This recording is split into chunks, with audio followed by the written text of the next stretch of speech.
ମୁଁ ଲେଖକ ନୁହେଁ ଲେଖିବାକୁ ଭଲ ପାଏ। ମୁଁ ପାଠକ ନୁହେଁ ପଢ଼ିବାକୁ ଭଲ ପାଏ।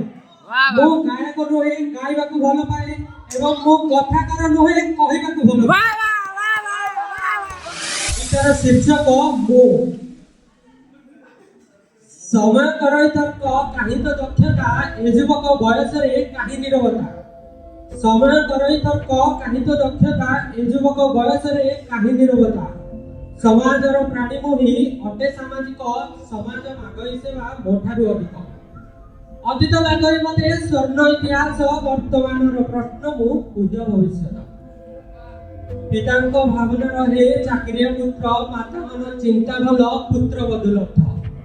ଭ୍ରାତାଙ୍କ ନଜର ଚାହେଁ ଉଜ୍ଜ୍ୱଳ ଭବିଷ୍ୟ ଗୁରୁଜନ ଆଶା କହେ ହୋଇବି ସୁଶିଷ୍ୟ।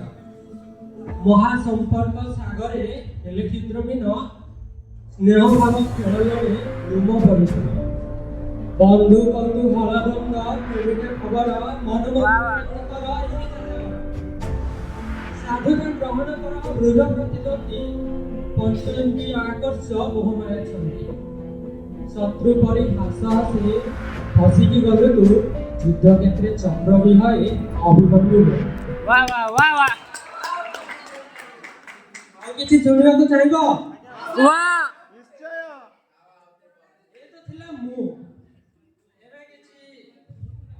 ସେଇ କବିତାଟି ହଉଛି ମୋ ଝିଅ।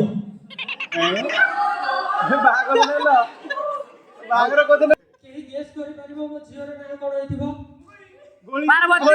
ପାର୍ବତୀ। ମୋ ଝିଅର ନାଁ ହଉଛି କବିତା। ଏତେ ଗେସ୍ କରିପାରିଲନି କାହିଁକିନା ସେ ତ ମୋ ଠାରୁ ହିଁ ସୃଷ୍ଟି ନା।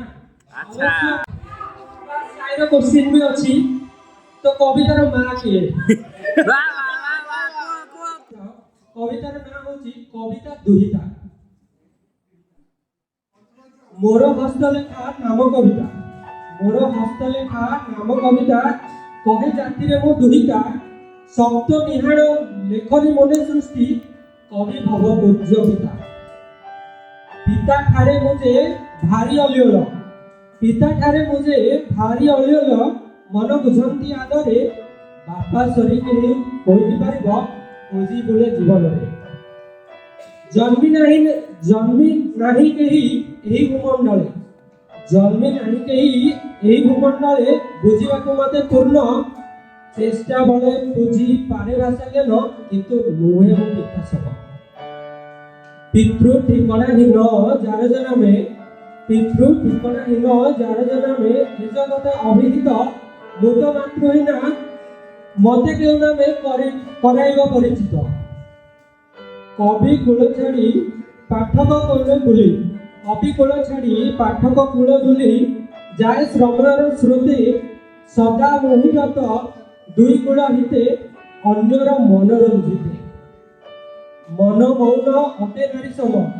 ମନ ମୌନ ଅଟେ ନାରୀ ସମ ପାଠକ ସ୍ୱାମୀକି ବୁଝିବ ନାରୀର ସମ୍ମାନ ମୋଦେହରେ ସହିତ କାର୍ଯ୍ୟକାରୀ କେବେ ହେବ। ସମାଜକୁ ଭିତ୍ତି କରି ସ୍ରଷ୍ଟା ମୋ। ସମାଜକୁ ଭିତ୍ତି କରି ସ୍ରଷ୍ଟା ମୋ ଚରିତ୍ର ରଖନ୍ତି ତନୁରେ ଲଘୁ କ୍ରିୟା କୃତି ପ୍ରଚଳିତ ଅସ୍ତିତ୍ୱ ରହିବ।